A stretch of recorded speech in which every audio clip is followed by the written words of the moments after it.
Hi guys and welcome back to another video. இன்னைக்கு நம்ம பார்க்க போற படம் 2024ல ஒரு ஆக்ஷன் கிரைம் த்ரில்லர் மூவியா ரிலீஸ் ஆன 6 Hours Away அப்படிங்கிற ஒரு ஹாலிவுட் படம்.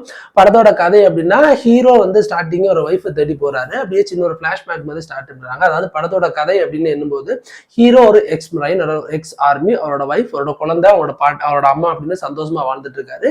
திடீர்னு ஒரு FBI 2 ஏஜென்ட் ஹீரோ கிட்ட என்ன சொல்றாங்க அப்படின்னா, உங்களோட வைஃப் ஒரு மிகப்பெரிய மாஃபியா ஒருத்தர் இருக்காரு, அவங்ககிட்ட வேலை பார்க்குற ஒரு அடியாள் அப்படின்னு சொல்றாங்க. இதை ஹீரோக்கு நம்புறதா நம்பலையா அப்படின்னு ஒரு கன்ஃபியூஸ்ல இருக்கும்போது அவங்க சில ப்ரூஃப் எல்லாம் காமிச்சிட்டு போயிடுறானுங்க. ஸோ ஹீரோ ஒரு கன்ஃபியூஸ்ல இருக்கிறாரு. இதுக்கு நடுவுல அவங்களோட ஒய்ஃப் வெளியூருக்கு பிசினஸ் விஷயமா போறவங்கள கடத்தியும் விட்டுறாங்க.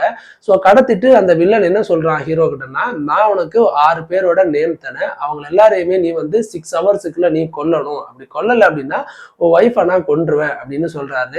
இப்போ ஹீரோவுக்கு 4 பக்கமும் பெரிய ப்ரெஷர். ஆனா அந்த பக்கம் அவங்க எப்படி சொல்லிட்டாங்க, ஒய்ஃபை காணல, கொலை பண்ண சொல்றான், என்ன பண்றது தெரியாம அப்படின்னு ஹீரோ கன்ஃபியூஸ் ஆகுறாரு.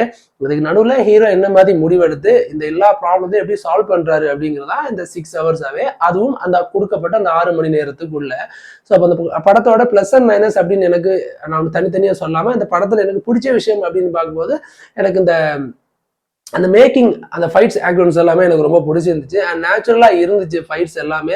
அண்ட் ஸ்டோரி டெல்லிங்கும் ரொம்ப சிம்பிளா இருக்கு. ஸோ இதுதான் அடுத்த சீன் வரப்போது நம்மளால ஈஸியா அதை யூகிக்க முடிகிற மாதிரியான பல காட்சிகள் அந்த படத்துல இருந்தாலும், பட் எங்கேயுமே ஒரு தொய்வாகவோ ஒரு டென்ஷன் ஆகுற மாதிரியோ நம்மளை இரிட்டேட் பண்ற மாதிரியோ எந்த ஒரு காட்சிகளும் இந்த படத்துல வைக்கல அப்படிங்கிறது ஒரு ஆறுதலா இருந்துச்சு. குறிப்பா அந்த படத்துல எந்த ஒரு செக்ஷுவல் அண்ட் அடல்ட் கண்டென்ட்டும் இல்லாம ஒரு கம்ப்ளீட்லியான ஒரு மிஸ்டரி, ஒரு த்ரில்லர் ஆக்ஷன் மூவியா அந்த படத்தை கிரியேட் பண்ணிருக்கிறது நல்லா இருந்துச்சு.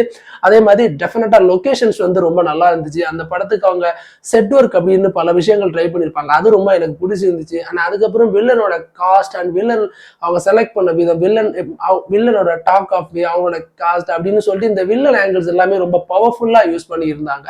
பட் என்னதான் பவர்ஃபுல்லா யூஸ் பண்ணி இருந்தாலும் பட்ஜெட் அப்படின்னு ஒரு விஷயம் வரும்போது இந்த படம் அங்கதான் கொஞ்சம் கோட்டை விட்டுருச்சு. அதனால இந்த படம் பெரிய அளவு ரீச் ஆகலையோ அப்படின்ற மாதிரி எனக்கு இந்த படம் பார்க்கும்போது தோணுச்சு. அண்ட் குறிப்பா அந்த படத்தோட ஸ்டார்டிங்ல ஒரு காட்சி காய்ப்பாங்க, ஒரு ரெசார்ட் மாதிரி ஒரு இடம் பயங்கரமா இருக்கும் அந்த இடம். அதே மாதிரி ஹீரோ ஓட்டுற கார் ஆகட்டும், வில்லன் யூஸ் பண்ற எல்லாமே லக்ஸரியா யூஸ் பண்ணியிருந்தாலும் சில இடங்கள்ல இது லோ பட்ஜெட்டா இருக்கும் அப்படின்ற மாதிரி நமக்கு தோணுது. அண்ட் சில இடங்கள்ல இது ரொம்ப ஹை பட்ஜெட்டா இருக்குமோ அப்படின்னு ஒரு மாதிரி மிக்சடு இதா இருக்கும்போது இந்த படம் என்ன மாதிரியான எஃபெக்ட் நமக்கு கொடுக்குது அப்படின்னு நம்மளால கணிக்க முடியல. அண்ட் அதே மாதிரி எனக்கு இதுல ரொம்ப நான் ரொம்ப கனெக்ட் ஆகாம இருந்த ஒரு விஷயம் அந்த வில்லன் ரோல் அப்படிங்கிற ஒரு விஷயம் தான். அண்ட் வில்லன் ரோல் இன்னும் பெர்ஃபெக்டா ஒரு பவர்ஃபுல்லா கொடுத்துருந்தாங்கன்னா மேபி இந்த படம் ஒரு நல்ல ஒரு ஹாலிவுட் படமா வந்திருக்கும். அந்த ஹீரோ பயங்கரமா பாடி பில்டா இருப்பாரு, அந்த ஹீரோ பயங்கரமா ஆக்ஷன் சீன் பண்றாரு. ஸோ இது எல்லாமே இருந்து இந்த படம் பெருசா நம்மளால ரசிச்சு பார்க்க முடியல அப்படின்றது எனக்கு ரொம்ப வருத்தமா இருந்துச்சு இந்த படம். அண்ட் பர்சனலி இந்த படம் எப்படி இருக்குப்பா அப்படின்னு கேட்டீங்கன்னா, அண்ட் எனக்கு ஒரு ஆவரேஜான படமா தான் இந்த படம் பார்த்து முடிஞ்சதுமே இருந்துச்சு. அது உங்களுக்கு அப்படிதான் இருக்கும் அப்படின்னு நான் நினைக்கிறேன். ஸோ உங்களுக்கெல்லாம் அந்த மாதிரி ஒரு ஆக்ஷன் கிரைம் த்ரில்லர் மூவி இந்த மாதிரியான படங்கள்லாம் எனக்கு பிடிக்கும் அப்படின்னு நினைச்சா இந்த 6 Hours Away அப்படிங்கிற படத்தை நீங்க ட்ரை பண்ணி பாருங்க. இந்த படம் தமிழ் டப்லையும் அவைலபிளா இருக்கு. அண்ட் ஆல்மோஸ்ட் 1.5 hours இந்த படம் ரன் ஆகுது. அண்ட் கம்ப்ளீட்லி ஒரு ஃபேமிலி என்டர்டைனரான மூவி. அண்ட் எந்த இடத்துலையும் ஒரு சின்னதா ஒரு அடல்ட் கண்டென்ட்டும் இல்லாம இந்த படத்தை எடுத்து முடிச்சிருப்பாங்க. அது மிகப்பெரிய ஆறுதலா இருந்துச்சு. அண்ட் அடுத்து நல்ல ஒரு மூவி ரிவ்யூஸோட நான் மறுபடியும் உங்களை சந்திக்கிறேன். அது வரைக்கும் தேங்க்யூ, டாடா, பை பை.